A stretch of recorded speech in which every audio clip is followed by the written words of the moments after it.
Próximo tópico do nosso edital, aula 33, vamos falar agora de conceitos básicos sobre as bacias hidrográficas e cursos hídricos. Eu vou repetir algumas coisas da aula anterior, mas é para que realmente o conhecimento possa se solidificar, né, dentre as, dentre as nossas sinapses.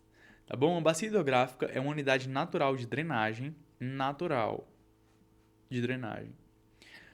delimitada por divisores topográficos, na qual toda a água da chuva que precipita escoará superficialmente para um único curso d'água principal, tá bom? Formando a sua rede de drenagem, tá bom? Então aí você tem os termos bacia hidrográfica em relação ao termo rede de drenagem dessa bacia hidrográfica, que é a menor unidade funcional de gestão integrada de recursos hídricos, tá bom? Novamente, que é a estrutura física de uma bacia. Vai ter o divisor de águas, que é aquela linha topográfica que vai separar uma bacia da outra, geralmente uma região mais elevada, né? Tem uma maior altitude. Eu vou ter o curso principal dessa bacia, que pode ser um rio, um ribeirão, ou, como muitos conhecem no interior do Brasil, é um riacho, que vai drenar a maior parte da bacia. Afluentes também, rios menores que desaguam no curso principal. Vai ter o exutório, que é o ponto de saída da água da bacia, a desembocadura. A gente vai ter também as cabeceiras, né? Aqui na região ao redor de Brasília também tem uma cidade chamada Cabeceiras, que vai ser a área de nascentes e recarga hídrica. E também podemos ter aí a relação com termos chamados de subbacia ou microbacia, em que parte de uma bacia maior vai ter ali uma drenagem independente também, ok? O que são os cursos hídricos, né, que está no título da nossa aula? O curso hídrico é qualquer corpo de água em movimento ou em regime de escoamento com leito natural ou artificial, né? Eles podem ser perenes, intermitentes ou efêmeros, tá bom? Os cursos hídricos. Se for perene, ele vai ocorrer durante todo o ano, como por exemplo o Rio São Francisco e o Amazonas, nunca seca. Os intermitentes são aqueles que secam em parte do ano, como por exemplo os córregos do semiárido, né? Ou mesmo rios do semiárido. E aqui eu trago o exemplo do, do rio Acaraú, que nasce lá na cidade de Varjota, no sertão do Ceará, e esse vai desembocar no mar lá na região do Marco. E ele não é perene propriamente, mas tem o açude de Araras, que tem a comporta do rio ali e ela vai sendo meio que controlada ao longo do ano, né? E também vai ter aqueles rios efêmeros, que são aqueles que surgem apenas, né, no período das chuvas intensas, né, em enxurradas e em grotas, assim a gente pode encontrar em muitos lugares aqui do nosso Brasil também. Mas ótimo, vamos falar um pouquinho sobre a classificação hierárquica desses cursos hídricos, tá bom? Que é a ordem de Stroller. Sistema baseado na ordem dos afluentes, primeira, segunda e terceira ordem. Primeira ordem, a gente vai ter os nascentes sem afluentes. Na segunda ordem, a gente vai ter a união de dois cursos de primeira ordem, ok? Na terceira ordem, a gente vai ter a união de dois cursos de segunda ordem e assim por diante. E quanto maior a ordem, maior o volume, né, desse afluente de um curso hídrico. Vai ser maior o volume, a largura e a complexidade do curso d'água, né? E aí, quanto maior, por exemplo, você também vai ter aí mais chances de encontrar peixes, né? Por exemplo, algo que possa ser pescado. Piabinhas, enfim. Rede de drenagem é o conjunto interligado de cursos hídricos que formam os caminhos naturais da água na paisagem, tá bom?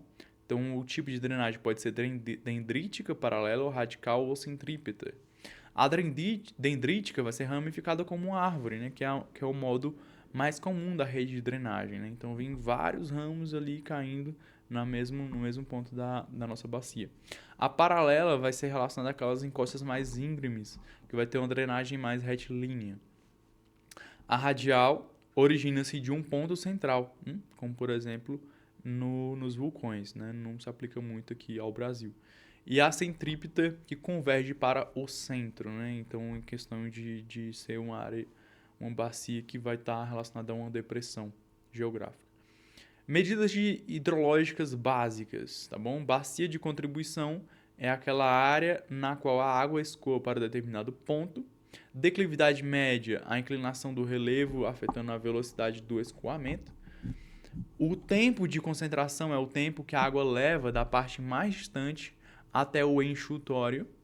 E a densidade de drenagem é o número de comprimento de canais por área da bacia, tá bom? Densidade de drenagem, também bem importante aí esse termo. Delimitação, a importância da delimitação de bacias. É fundamental para identificar as áreas de recarga, as APPs, as zonas de risco. É fundamental também para elaborar os planos de manejo dessas áreas, reflorestamento e conservação. Planejar barragens, irrigação, outorga e aquela questão dessa cobrança financeira pelo recurso hídrico também. E estimar os impactos da urbanização sobre esses tipos de drenagem, tá bom? As ferramentas que podem ser utilizadas para estar entendendo melhor essa questão da delimitação das bacias, aqui eu já trabalhei, é o QGIS e serve muito mesmo, né?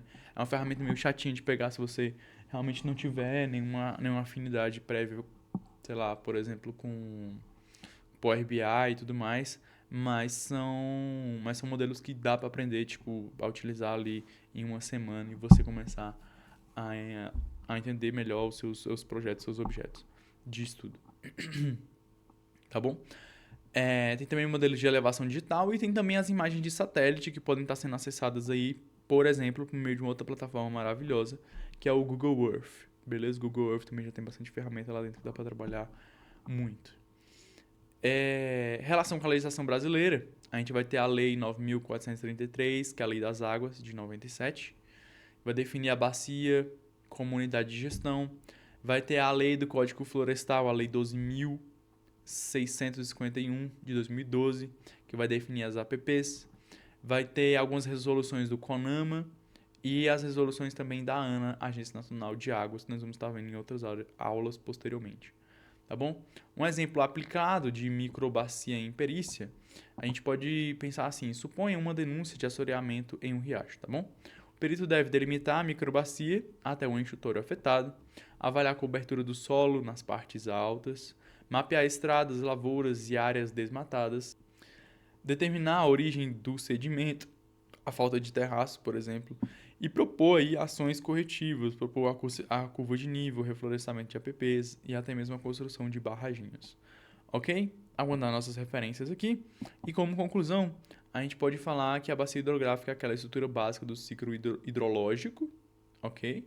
E a chave para entender o movimento da água dentro de um território, tá bom? O curso hídrico é a manifestação visível da bacia hidrográfica, visível, monitorável e também protegida por lei, ok? Dominar esses conceitos aí é o pré-requisito para a gente estar realmente fazendo uma perícia técnica e qualificada. Vamos lá. Só para falar também, a gente também tem o nosso curso Redação Nota Máxima nos links aqui abaixo. Um grande abraço.